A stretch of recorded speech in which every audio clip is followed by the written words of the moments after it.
Welcome to another episode of It's a Long Beach Thing. Be sure to subscribe on your favorite podcast platform and like us on It's a Long Beach Thing on Facebook. We have a wonderful show for you today. We have my friend who, believe it or not, I have known for over 25 years. Yes, I have known this gentleman for over 25 years. Long Beach musician Arturo Garcia. Arturo, how are you today? Hey man, I'm doing great. It's funny you say that. 25 years. We've actually known about each other longer than we have not. That's wild. That is true. I didn't think about that till this moment right now. Yeah, that is absolutely true because I knew you. I was a senior when you were a freshman, so I was 17. So yes, yes, Yeah, 17. I was 13, so that would be 27 years for me. That's wild. That is yeah, wild. And I tell that, or I guess I notice that with a lot of people nowadays, to be quite honest with you, where as I'm getting older, I start saying, wow, I've known you longer than I've known, not known you. And it's actually really cool. It's really cool to be able to say that because that means that I'm still connected with a lot of people from like my childhood. And that's great that we're still here, you know? yeah. Oh yeah, definitely. I've known some people that passed away. So we've actually talked about that when we Yeah. met up. So yeah, absolutely. Health and good graces is definitely been wonderful. Yeah, and you know what? I'll tell you something. It's also cool just to like how you said, we're here, but that's the cool thing also about social media, right? Where I know there can be a lot of negatives about it, but I feel like you and I are using or have used it at least within each other for the positive, right? Of staying connected, sharing that, you're still here. And again, years later, we're still chatting like we were just on the baseball field. Yeah, yeah, absolutely. Well, I'm glad you're here so we can continue our conversation. So let's dive in, shall we? For sure. Let's do it. All right. So, what is your association with this great city of Long Beach? Man, well, obviously high school. First came out to Long Beach out here at St. Anthony High School. That's where you and I met. And then I bartended at a bar called Mai Tai Bar. Did you ever go to Mai Tai Bar? I did. I did. When I was in my 20s, that was one of our favorite places to go to. Yep. Yep, yeah. Same with me, man. As much as I loved working there, it was a great spot. And so being there 7 years, and it was, we were always busy. No matter what day of the week, we would always had people in there. We always had good musicians in there. The Common, have you heard of the Common Kings? The Comedy Kings? No, Common Kings, Common. They're a reggae band, like a reggae rock band. No, no, no. Tell me about them. Common Kings, they're amazing. Great guitarist, great singer, good band. They've blown up. But the reason why I bring them up is because their singer and guitarist at Mai Tai Bar, they started at one of their small bars, they started at Mai Tai Bar.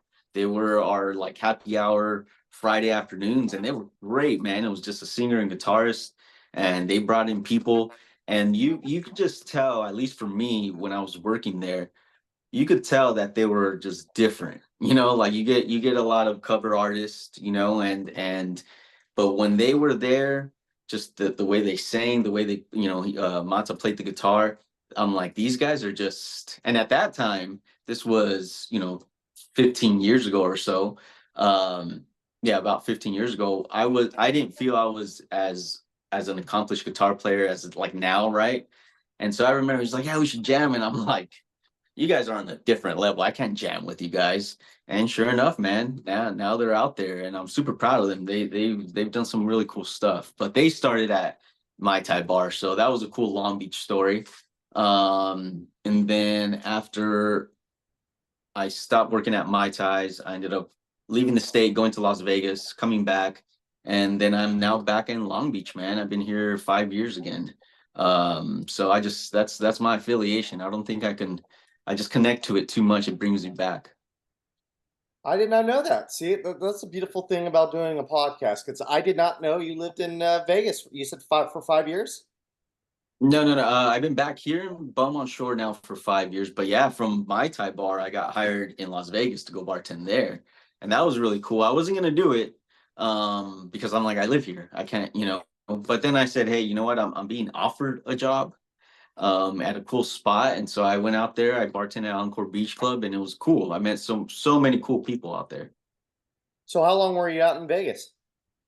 I was out there for about a year or so. I wasn't there too long. And main reason is not main reason, but there was a few. One was the weather.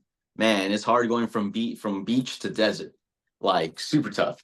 I remember one of the hottest days it was there was like 117 or 100. It was just, and I remember being looking outside my I lived on a top floor, and I remember looking at the view, and I was behind a glass, and I was like, man, it's such a beautiful day out today, but you can't go outside. So it was one of those things where that was the hard part, and I wasn't really feeling, I get very inspired by Long Beach. I get inspired when I go on my walks on Second Street or down by the beach or whatnot. And so I wasn't really feeling the creative side out there, and I wasn't playing guitar. And the funny thing is, guitar outweighed more than the finances, so I came back. Awesome. So just a year, and then you made your home in Belmont Shore right after you left. Came home, was briefly in Redondo Beach, and then came here to Belmont Shore, and yeah, I love it. I met so many cool people since, and we've reconnected since. Yeah, absolutely. So when you came back to the Long Beach area, the Belmont Shore, or Redondo Beach, and the Belmont Shore area, did you stay in hospitality bartending, or did you venture out of that? No, I came back and I started bartending at a place in Redondo Beach called Zazu at the time. Now it's called Gabby James. And then I actually ended up bartending in Fullerton as well at a place called the Slide Bar, which is now closed due to COVID. But that was No like a way. rock and You roll. bartended at the slide bar? Yeah, yeah. I went to Cal State Fullerton. That was one of our hangouts. Oh, no way. Yeah. Oh, cool. Yeah, Yeah. dude. Yeah, I was there basically right before it closed up until the last 3, 4 years of it. I think I started there in 2017, I think it was. 2016, 17. Yeah, man, I was there for about 3.5 years. Yeah, yeah, it was cool. And then one of my favorite spots I ever bartended at. Oh, right on. Yeah, yeah, because the music, there was always bands there. And so Yeah. for me, it was great because I got to meet so many different musicians. The bar was owned by a musician, which was one of my all-time favorite guitarists. So that was really cool to work for him. And then just met Orange County people, kind of grew my network that way, not only with musicians, but just Orange County. I never worked out in Orange County before, but no way, I didn't know you went to Cal State Fullerton. I did. I did. And I worked in Fullerton for years, down by the St. Jude Hospital off of Harbor and Bassett. It's a little bit past the downtown area where you worked on Harbor there, where the slide bar is Okay. at. But yeah, I love the Fullerton area. A lot of great eats. Not Oh, obviously I like totally. Long Beach better, but I love Fullerton as well. Oh, totally, totally, totally. Fullerton has some cool space places out there. Yeah, yeah. Yeah. So tell me, I would imagine with your guitar playing, you started that as a kid. So tell me about that journey a little bit. Yeah, man, I started that when I was 10 years old. So I'm 40 now, and so I started at 10. So I've been playing, I tell people this, not only have I been playing for 30 years, but I've been doing it very consistently 30 years. Like it's been a consistent thing. And, I tell many people now that looking back on like my youth, the guitar kept me out of trouble because I grew up in Wilmington, which isn't, the best neighborhood as far as being out as a kid and, getting into trouble. It was very easy to get into trouble there. And looking back now, a lot of my friends I grew up with didn't make it. Didn't, they're either in jail or they just didn't make it. And for me, it was weird. It was like as a kid, going out with your friends and playing was always intriguing to me. But sometimes some of the things that they want to do, like tagging or doing, like the vandalism type things, um, it it didn't really connect with me. I didn't see like fun in that. The only thing that I kept thinking, I was like, I just want to be at home playing guitar. And so there's a lot of the times when I skipped out on a lot of, things as a kid, as far as like going out and causing trouble because of the guitar. And I would stay in my room playing. And I've been playing originals. It's all like, I think from the first time I picked up the guitar, just something connected this way that pulled something out this way. And it's always been originals. Like I thankfully have not ever really had like a writer's block. You know, there's times when you kind of don't feel it, you know, you're like, I'm just not in that state right now where I feel like a little imbalance with that. And even the guitar doesn't even seem interesting. And you kind of stay away from it. But 98% of my life since I started playing guitar, there's just been something where it's been easy to, it pulls emotion out of me. So it's really cool. So anyways, started at 10 and just played through until now. I mean, literally. And yeah, like I said, just guitar really has saved me because I don't know where I would be or who I would be. It wasn't for the instrument. And I love that you talked about it. It seems like through your life you've played the guitar for 30 years, if my math is correct. But it sounds like in your life, through the ups and downs of life, sounds like you could pick up a guitar, and that was a little bit of therapy for you. So could you talk to me about that? Totally, and it's become more and more therapeutic now than it was before. I guess before it was therapeutic because really what it always has done is it's turned my imagination on, you know, and I get into the sound and I start playing, and then next thing you know, you start creating this whole little like different dimensions in your own mind, but it's like a beautiful dimension. It's like uplifting and it makes you feel a certain way because I play instrumental music. It's all guitar, and there's something really nice that, you know, words, we always say words can make us feel good or bad, but sound always makes me feel good. It never has made me feel bad, you know, or like down or negative or heavy. Sound has always just literally just made me grow. So nowadays, I'll tell you something, man, it's been pretty interesting because it is very therapy or very much therapeutic, and it has become a lot more therapeutic once I've let go of myself of like an image or how it's supposed to sound.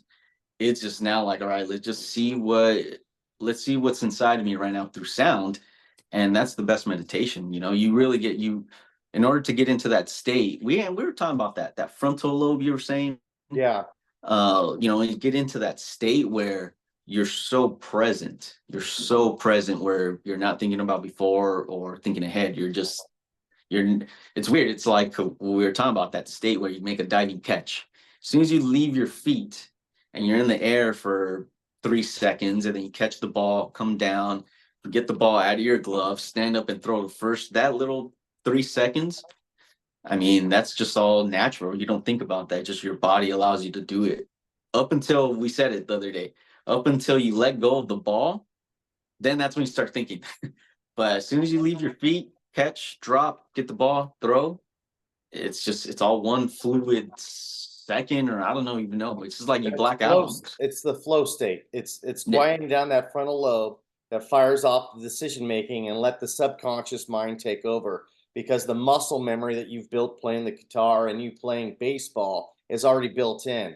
So yeah, that subconscious takes over. So when you diving for a ball and throwing it to first base, you've built that already in. So you don't have to, you know, your frontal lobe can quiet down and let your subconscious take over. And that's where you're talking about being present. You're present in that situation. And when you're present in a situation, you're not anxious about the future and you're not depressed about the past. You're living in the moment. And I would imagine, especially when you're playing in front of people with the guitar, that you have that flow state, that you're present in front of these people playing or by yourself playing. yeah, yeah. And that's something, you know, I always tell people because, you know, people say, I really want to play like how you play. And I always say the ability of playing how I play is just the only thing I would suggest is keep playing. This is 30 years of consistent playing. That's my ability. But the sound that comes out of me, the sound that I'm playing, that's going to be different per person, per individual, because what music does is pulls this out of me, but that's all based off all I've ever experienced. Now, again, so that's the thing about getting into this meditation, right? It's like the ability is there when I'm playing. It's almost muscle memory. I don't have to think about what's going on here because I've been doing it so long now, and I allow myself to feel that now I'm literally guided by my feelings and my emotions and how I feel. So like that's the kind of cool thing guitar has taught me also, right? It's consistency.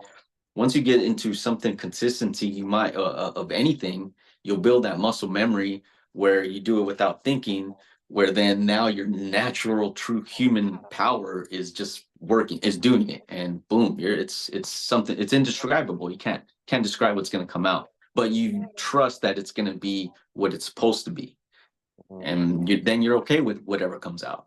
Yeah.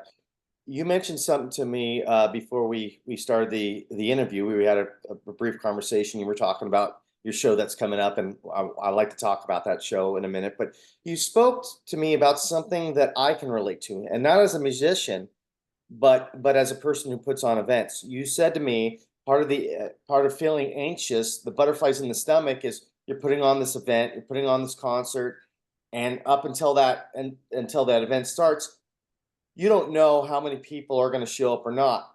And I have had that same feeling because I put on events, speaking events, and I'm putting on these events, and I'm thinking, oh man, I feel like I'm 5 years old, and I'm Yep. throwing a birthday party, and I'm worried that people are going to not show up, and so I could definitely relate to that feeling. So tell me a little bit about that feeling you have when you do that.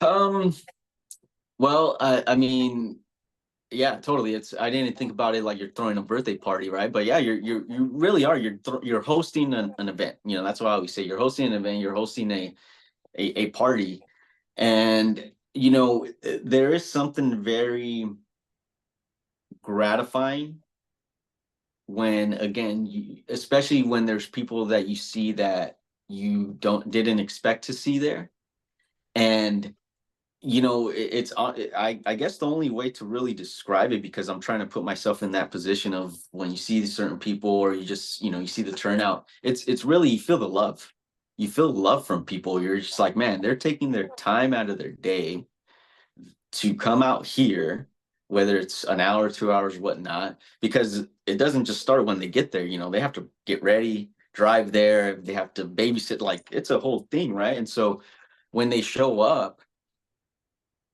for me, it's like then you almost even get a little more nervous, right? 'Cause you're like, damn, now they're here and I have to even do better, right? Or whatever. But like it's a good sense of just support and love that you feel. You're like, man, like wow, they took their time, they're coming here to support. And so there's like a nice warm feeling.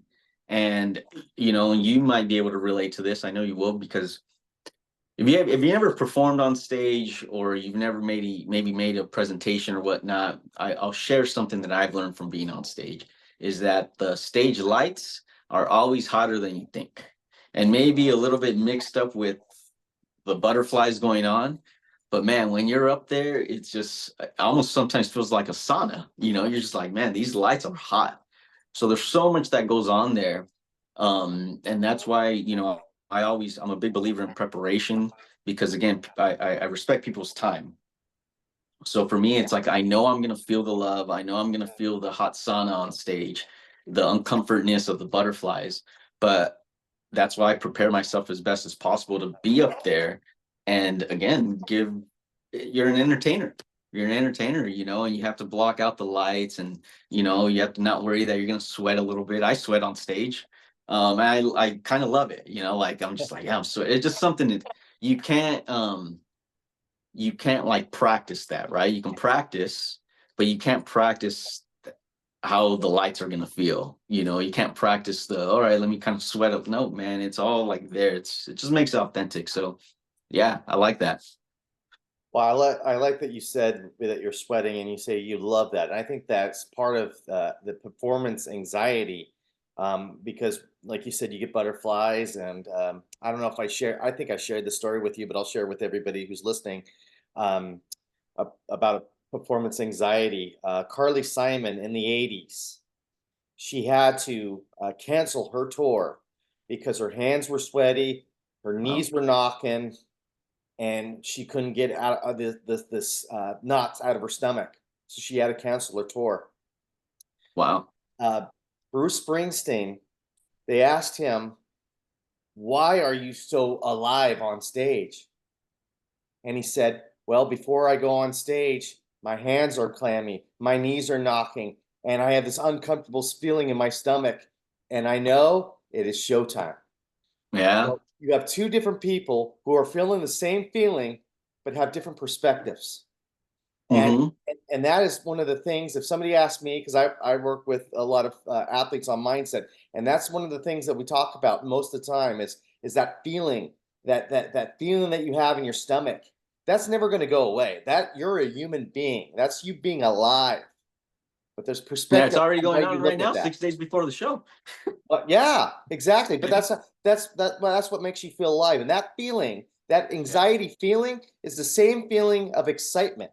The same feeling as if you were to go to a roller coaster or something exciting. It is the same exact feeling.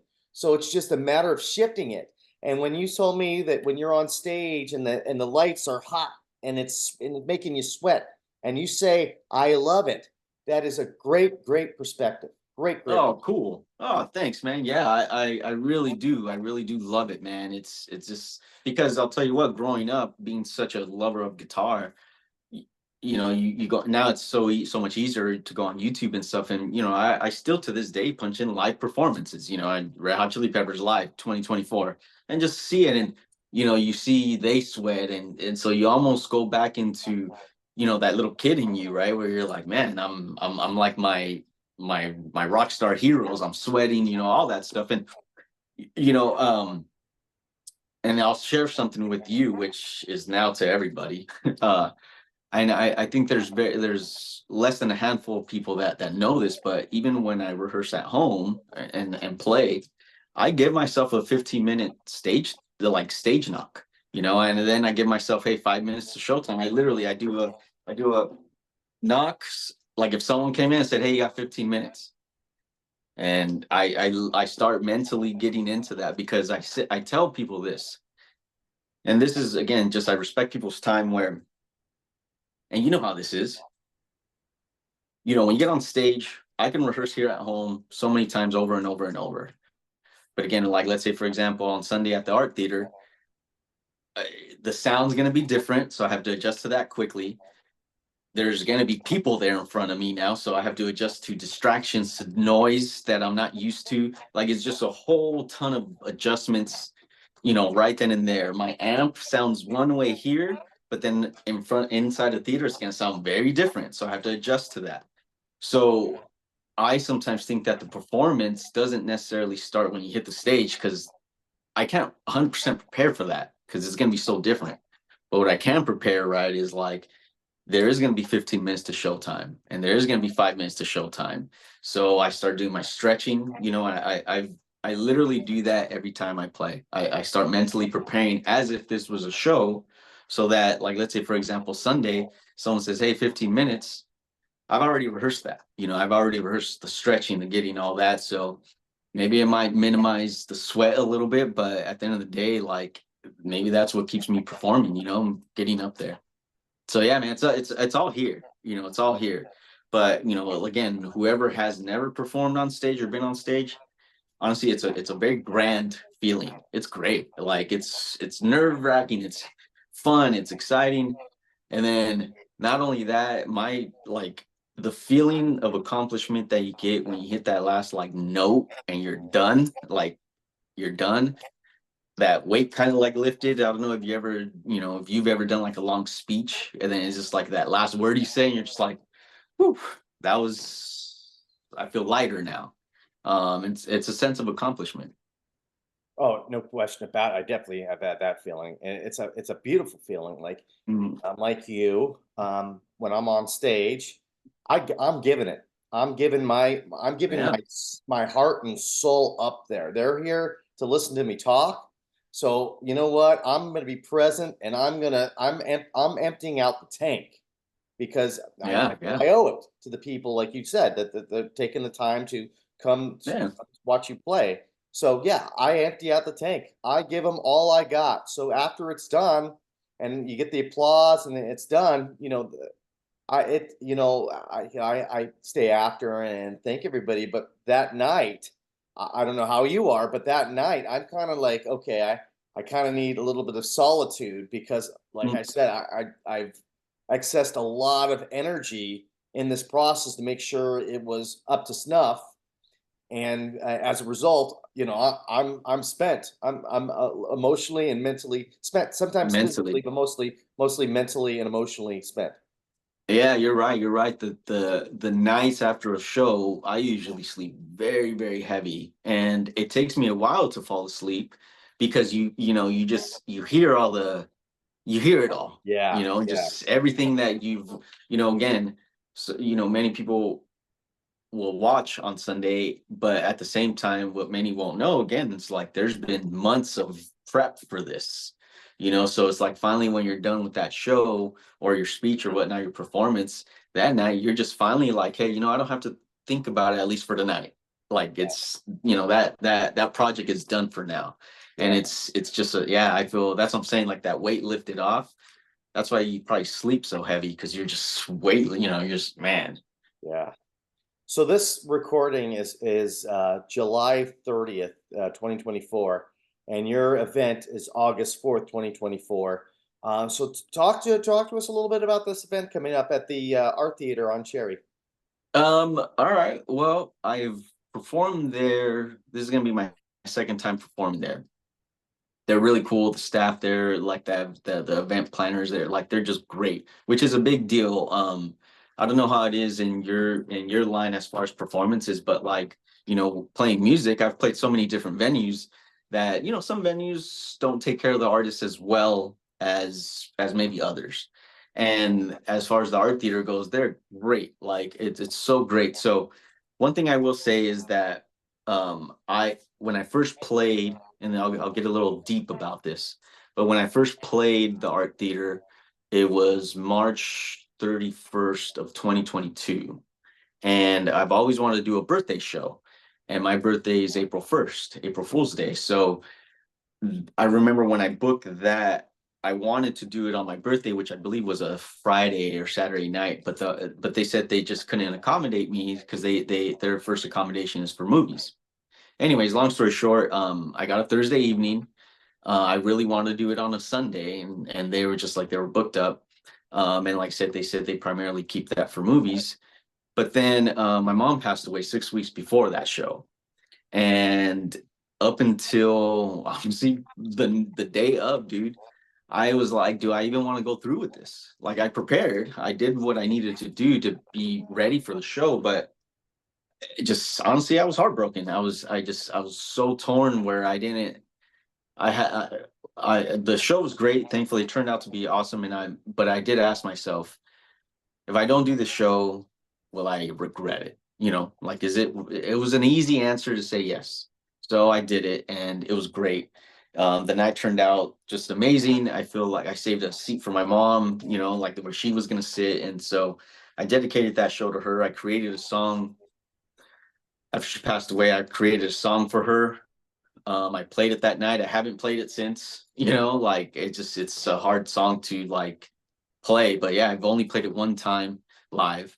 And but anyway, so when I wanted to do this show, I reached out to the art theater, and I asked them if I can have a weekend because I know they normally don't do weekend music shows, and they said that they were very happy with how everything turned out the first night or the first time I played there. So they said, we're gonna give you a weekend. Like you I felt like I earned that, and it was really cool of them. So um the venue's great, the acoustics in there with the Spanish guitar sound amazing.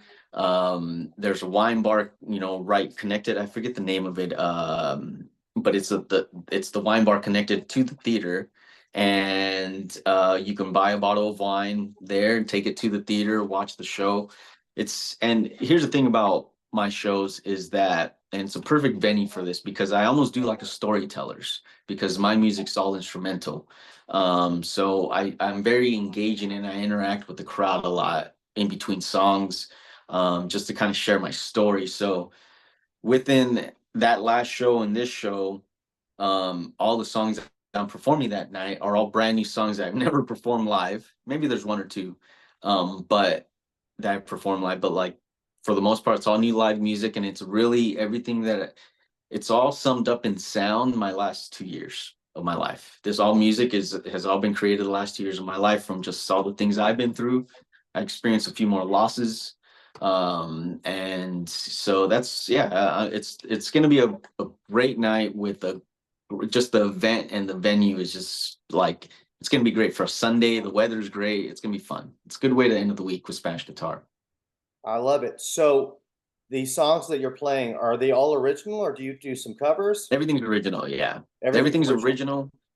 original. I'll be honest with you, I don't know any cover songs. I mean, I'm sure I can probably pick it up now, right? Like you kind of give me the chords and I'll figure it out. But like I was saying earlier, since I was 10 years old, um, it just stuff's just pulled out where I feel like not that I've never had time to learn covers, but I've always just had enough material that was always being brewed inside of me, Mhm. where it was never like I can't create nothing, all right, I'm gonna go learn a song.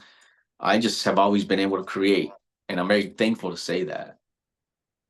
So when you perform, especially with performing on Sunday, I would imagine you have a framework of the songs you will want to do. Do you ever feel like with the energy going, you know what? I was going to play this song, but I think because of the energy of the crowd, I'm going to go with this song, but it Hmm. wasn't even on my playlist. Do you do Oh, stuff like that? totally, man.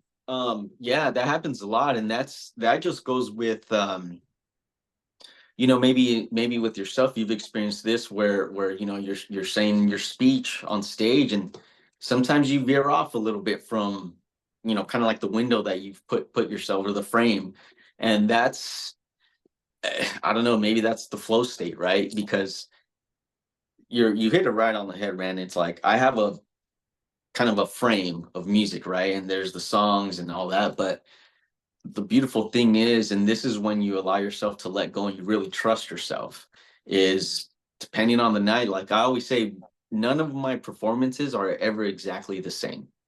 And obviously, right, like the songs you can get through them, but I freestyle a lot in my shows now.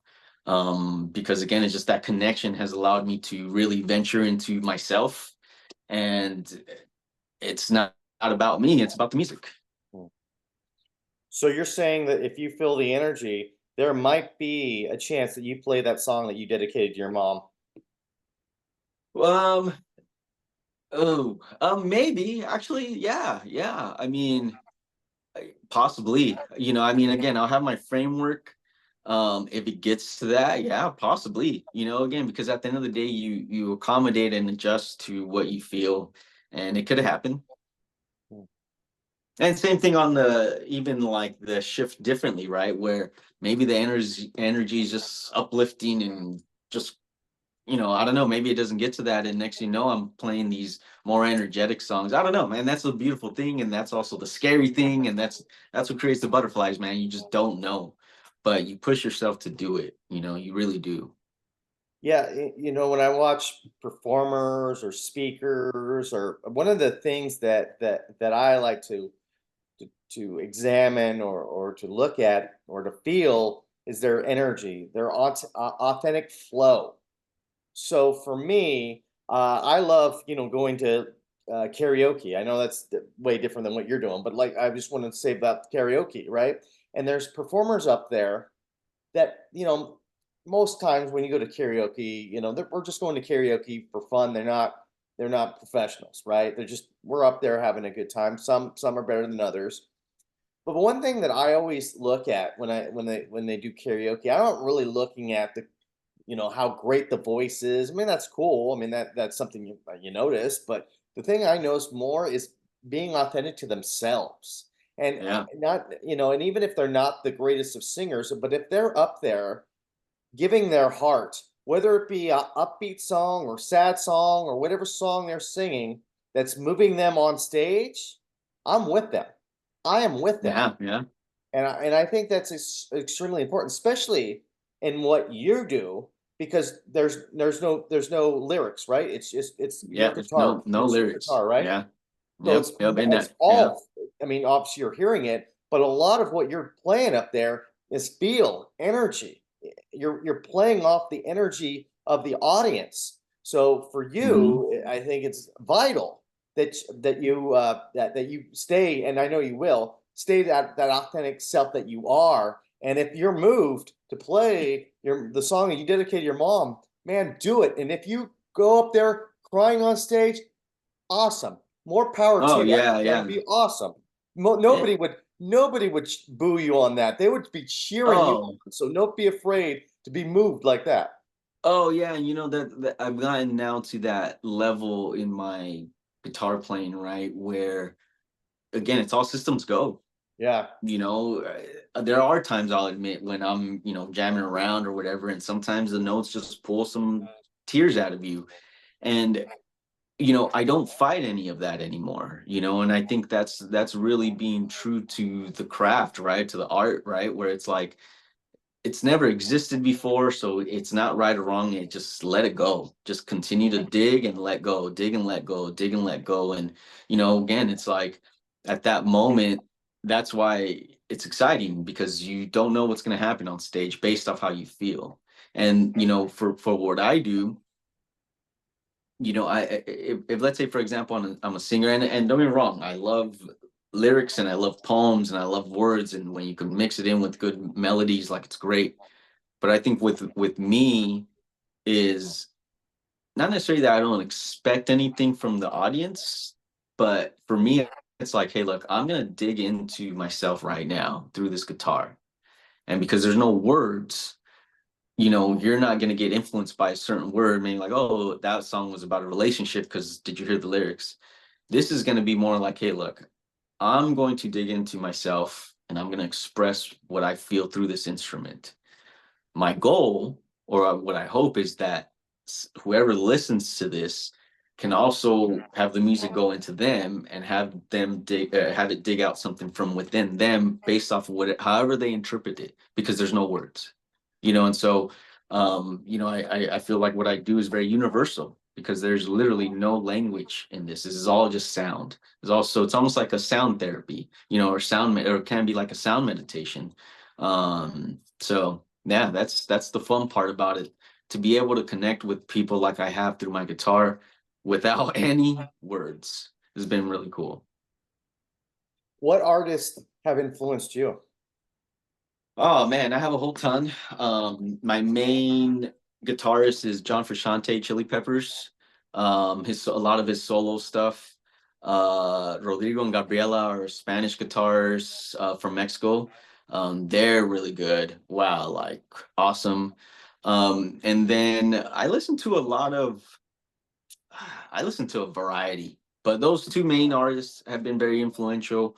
Um, Jeremy Popoff from Lit, which owns Slide Bar, he is influential. I always liked the way just Lit was one of my favorite bands growing up, and so those three artists. And now I just listen to anything that, again, I was about to say, I listen to anything that makes me feel a certain way. So I'm always open to it. If it makes you, if there's a cool beat, if there's like electronic music and there's something that wakes you up and you're just like, I don't normally listen to this, but something sparked up inside of me because of it, I'm all right with it. It's music. And at the end of the day, I guess music is, again, it's just sound. So it could be in any, many varieties. So, where do Wait, you who real quick, who's top three bands or top bands that you have influenced you in just music? That's hard. That's a hard question. But for me, I would say growing up, the Red Hot Chili Peppers is definitely up there. The Red Hot Chili Peppers definitely up there. Chad Smith, Anthony Oh Kiedis, yeah. uh, they're huge influence on my rock. I loved Pennywise growing up. I loved a lot of There you punk. I go. loved Real Big Fish. I love Okay. that. I love the horn sound. Yes, I love yes. the Especially with yeah. like some ska or reggae. Yeah, Yeah. yeah. And Yeah, when oh, we it's were beautiful. growing up, especially probably more me than you, but you in there a little bit. swing dance was really Hmm. popular in the mid to late '90s, and I really love that. And I hope it comes back again because I thought it was kind of fun. Oh yeah, totally, man. I've actually always wanted to do a swing, was kind of like a choreography, like a set. Like I would love to learn, even if it's like a 2 minute performance, but swing. Oh, I would 100% down be down for that. Yeah, yeah. So where do you see your music going in the future? Do you have like a vision in your head of where you'd like to take your music? Yes. And more so lately, I've gotten a lot of clarity about myself, just life. Life happened. A lot of it started with my mom. Um, and I've gotten a lot of clarity of just, okay, I really want to tap more into this guitar and this artistic side of me, because again, I feel like that's my biggest offering that I have. So now what I really would like to do is just connect with other artists or musicians.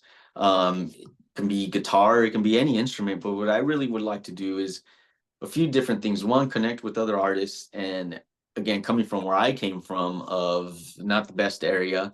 I wasn't the biggest guy in high school. You remember you're taller than me. But I guess whatever I can do to share, not letting go of the instrument or any instrument or just any artistic side, right? So obviously I don't know how to play any other instruments as well as guitar. But I really would like to connect with as many people as possible through sound, and have it heal it instead of words, right? Because words can be, even a quote unquote positive word can be, within a person, can maybe not, it might not have the same feeling or definition as other people, but sound can go anywhere, and so I really would like to expand the music so it connects with more people, so it can maybe fill them up with positivity or enlightenment, and just allowing them to let go of anything that they feel they need to let go. And it's all organic through music. Mhm. Talk to us a little bit about the venue, the art theater. So it's a cool spot. It's right there on Retro Row. It's on 4th Street, basically Cherry and 4th. It's like a Long Beach staple. It's an old vintage theater. Um, Again, really, it just has that cool vintage feel, ticket booth, right outside, the neon lighting out there on the marquee. I always go to Lola's, right across the street, which is a great Mexican food spot. But the Vine is right near there, so it's just nestled right in the neighborhood, and it's not hard to miss because of the sign. But I think a lot of people, from when I've said I'm performing there, they're like, "Oh, I've seen it. I just have never been in there." And I'm like, "Man, you need to go in. There's just a cool little theater, old vintage theater in Long Beach." So I dig it. I dig it. And like I said, the staff there is really cool. Very patient. Just they care about what they do. So you get an experience from even the workers or from the theater itself. Hmm. And how could people purchase tickets and go to your show? There are tickets online. I can send a link, or if you go into my Instagram page, you can see the link there. My Instagram page is Turos Art, so it's TUROS.ART. You can go click on there. All week from now until the end of the week, I'm going to be posting a lot, so we can get people to come out there. And I always say, if you like to end the week with Spanish guitar and maybe some wine, come out and hang out. And like I said, it's a very private theater. It's like going to see, yeah, it's literally going to see a live show inside a movie theater. What time? What time does it start? Doors open at 7. Looking to be on stage by 7:30. And again, depending on the night, I have my window, but the show will go for about an hour and 15 minutes, maybe an hour and a half, depending. But it's all just going to be me on stage. Okay, so it's an evening show, 7 p.m. to roughly about 8:30. Okay, cool. So Yeah. it's a good spot to end your weekend, right? Maybe bring a date, right?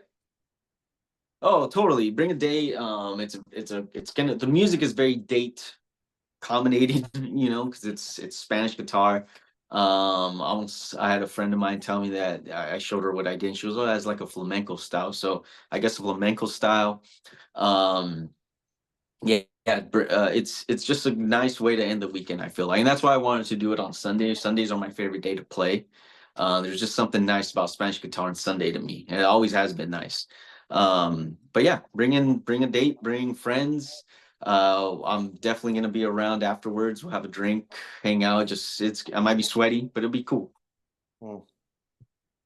So before I let you go, because this has been amazing, getting to know you better. It's funny is when we talk through the podcast, the energy of the podcast, I learned things I did not know from you. One, I did not know that you worked in Fullerton, and two, I didn't know you were in Vegas for I a know, year. dude. I wish I knew. I wish you knew that I worked in Fullerton when I was out there. Yeah, yeah, but no, but I think that's very, very cool. Before you go, though, I always like to end this question. What are some fun places to go to eat around the town? I know you met. I know that you mentioned Lola's, which is right across the street from the art theater. But what Hmm. else do you like to eat? My favorite spot to go to eat and hang out, have drinks is Panza on Broadway. Have you been there? You have been there. I've seen you there. Yeah, we've seen each other there. I can't believe you would mention that because one of my great friends is the manager there, Frank Frank? Pollard. Oh, And Frank. I'm Oh sure you know man. Frank. If you've been in there, you know Frank. Oh, dude, I know Frank. He just actually sent so funny. He sent me, I was there with my brother on, I was Friday or Saturday. But actually, I think it was Friday. Anyways, he just sent me something on Instagram about some podcasts. Speaking of which, so but yeah, I don't know. Wow, you know Frank very well, I dude. do He's know super Frank better, cool. and that podcast better been it's a Long Beach thing. No, I'm just kidding. Well, that's what I'm saying. It's funny. He just sent me some podcasts, but no, dude. I hope he makes the show. But if anything, I was maybe gonna go, like I said, Lola's, but Bansa maybe before the show. I don't know. We got to go have a drink there and hang out with them. I love Frank. He's great. But everyone, the whole staff there is really cool. And the food is bomb. Like I literally don't even need a menu when I go in there. I know the menu now. Oh, that's great. Any other hidden gems you like to go to? I went to Marlena's yesterday in Naples. I like going there. Tell I me went about there just at Marlena's. Where's that at? What kind of food do they that one's serve? at the end. I guess well, depending on where you're coming from, right? It's in Naples, so it's like right before you go up is it the Alamitos Bay Bridge? Okay, up the hill Right there. before there's like a little V. It kind of veers off where you can go on Second Street up the bridge, or you can go into like Naples, Uh-huh. and it's right on the corner. I think it's only been there for since October of last year. But same thing, man. It's my end point for my walk from where I live.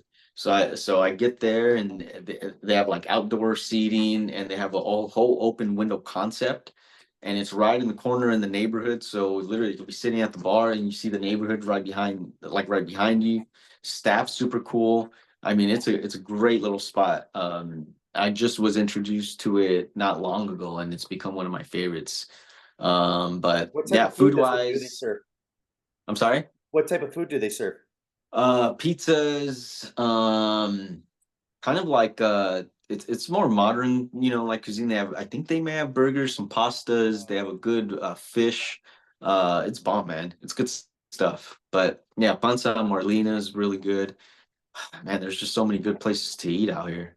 Yeah, yeah, 100%. That's why one of the reasons why I love living in Long Beach because it's so diverse and so many different foods that you can eat. So I love asking that question because I always come up with something new or a place that I like Ponza. I love Ponza and Frank Yeah. and the staff there. So that is great. Is there any parting words you like to leave us with?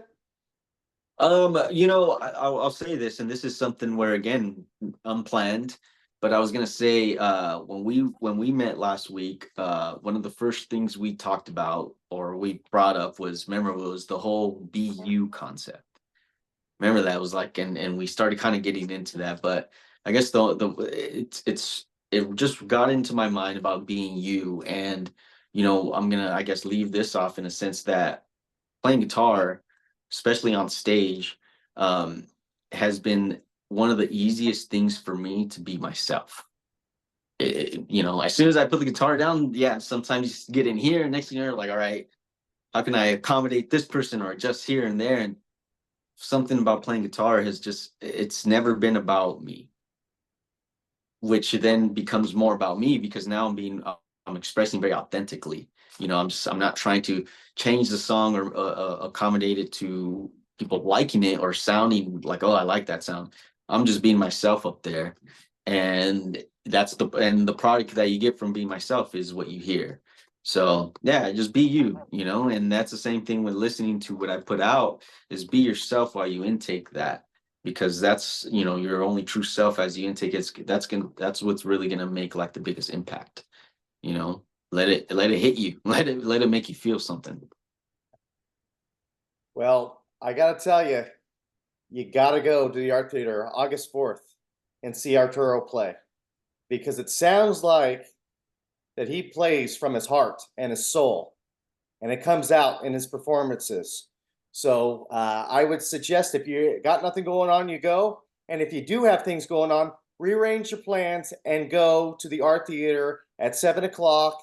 Get that bottle of wine right next door and have a good time. Arturo, it's been great, man. Talk to you soon. Mr. Paul, see you later, man. Thank you for having me. It's been a long beach thing.